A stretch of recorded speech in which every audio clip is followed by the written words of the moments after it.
Welcome to today's Explainer. I'm really thrilled you're here because we are about to untangle a workplace dynamic that has honestly puzzled managers and executives for decades. We're going to examine how leadership effectiveness actually changes the longer an employee stays in their role. If you've ever felt like your absolutely tried and true management style suddenly, stopped working on your most loyal team members, well, you're going to want to pay close attention to the breakdown we have lined up today. It's a fascinating and deeply relatable question, right? Why do the most inspiring leaders eventually lose their impact? You know the exact type, the visionary leader who comes in, rallies the troops, paints this incredible picture of the future, and just sends productivity through the roof. But then, fast forward 5, 8, or maybe 10 years, and those exact same inspiring speeches just seem to bounce right off the veteran employees. Even the absolute best visionaries often see their team's engagement drop over time. It's a true mystery of the modern workplace. And today, we're going to solve it.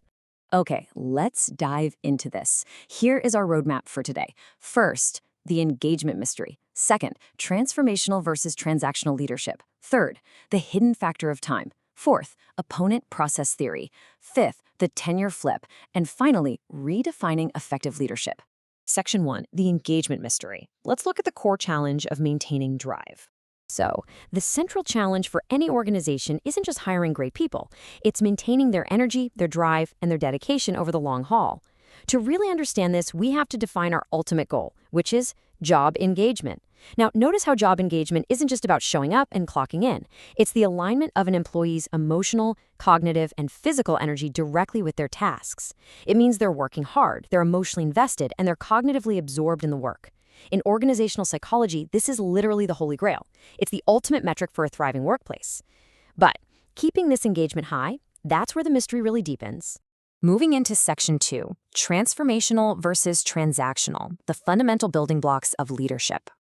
To solve the mystery of sustaining that engagement, we have to look at the actual tools leaders use to drive it.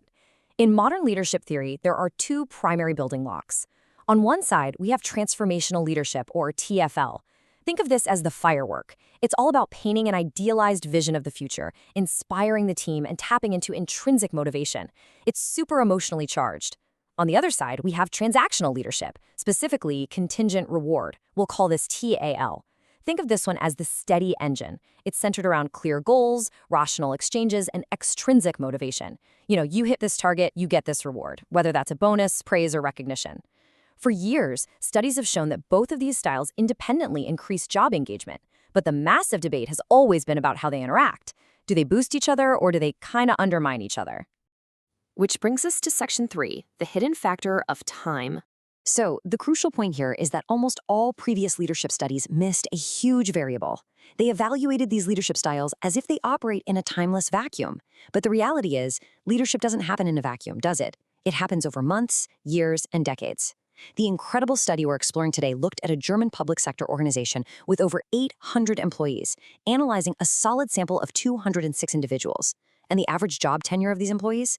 A remarkable 10 years. This provided researchers with the absolute perfect data set to look at long-term trends. It allowed them to finally test how leadership styles perform not just on day 1, but on day 3065. Section 4, opponent process theory. Let's take a quick dive into human emotion. Let's look at the psychological glue that connects leadership to time, because this explains pretty much everything. Opponent process theory is a psychological principle originally developed back in the 1970s and essentially states that human emotional states are regulated by opposing reactions. When you're exposed to a stimulus, you have an initial emotional response. But over time, with repeated exposure, your mind strives to restore emotional equilibrium. The opponent process grows stronger, and the initial thrill just wears off. Think of it like a roller coaster. The very first time you ride it, your heart is absolutely pounding out of your chest. But the 50th time you ride that exact same coaster, you're probably just checking your watch. Humans naturally adapt and habituate to repeated emotional stimuli. Let's walk through exactly how this plays out across an employee's lifespan.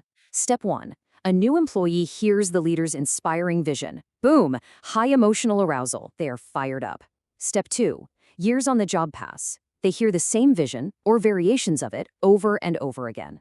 Step 3. Habituation sets in. The emotional impact fades. The employee knows the leader, they know the company, and those inspiring speeches just lose their novelty. So we inevitably arrive at step 4. To maintain engagement, the employee's brain now requires varying, tangible stimuli. They literally need the contingent rewards of transactional leadership. New goals, specific praise, tangible bonuses, things that reset the motivation cycle.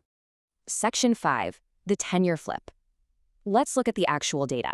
Now, what's really interesting about this conceptual model is seeing how this psychological theory maps onto an actual organization. You can see our core variables mapped out: transformational leadership, transactional leadership labeled as contingent reward, and job engagement. But right in the middle, acting as this massive moderating force, is job tenure. The researchers hypothesized a three-way interaction. They predicted that you can't just look at how a leader leads, you have to look at how the leader leads combined with how long the employee has actually been sitting in that seat. And here is the hard data. I want to carefully guide your attention to the crossing lines here, because this is where the tenure flip literally happens. Look at the diamond line up at the top, line 2. This represents employees with low job tenure, newer hires, experiencing high transformational leadership. Notice how incredibly high their job engagement is, regardless of whether transactional rewards are low or high. For rookies, inspiration is enough. But now, look at the open diamond line, line 1. These are your tenure veterans, people with high job tenure. If they get high inspiration but low transactional rewards, their engagement plummets. They actually have lower engagement than the rookies. No way, right? For the veterans to reach high engagement, you must move to the right side of that line. Their high inspiration absolutely must be paired with high transactional contingent rewards. This is called the augmentation effect, and it really only works for long-tenured employees. Which brings us to our final section, Section 6, Redefining Effective Leadership. So, what does this mountain of data and psychological theory actually mean for managers, executives, and HR professionals on the ground today? It means we have to completely adapt our style based on the tenure of the person sitting across the desk from us. As this breakdown beautifully summarizes, if you're managing low-tenure new hires, your focus should be highly transformational. Give them the vision, act as a role model, and stimulate their intellect. That intrinsic motivation is exactly what they crave. But if you are managing high-tenured veterans, you simply cannot rely on inspiration alone. Opponent process theory proves it wears off. For them, you need transformational leadership augmented by high transactional leadership. You still need the vision, for sure, but you absolutely must back it up with clear contingent rewards, specific recognition, and rational resource exchanges. Let me just share this direct quote from the researchers because it hits the nail on the head. For high job tenure, only the interaction of transactional and transformational leadership leads to an increase in job engagement, and this brilliantly illustrates the entire point of our journey today. You cannot just inspire a veteran. To keep the magic alive after a decade, you have to transactionally reward them too. The steady engine absolutely has to support the fireworks. I want to leave you with this provocative thought as we wrap up today's explainer. Look at your own team.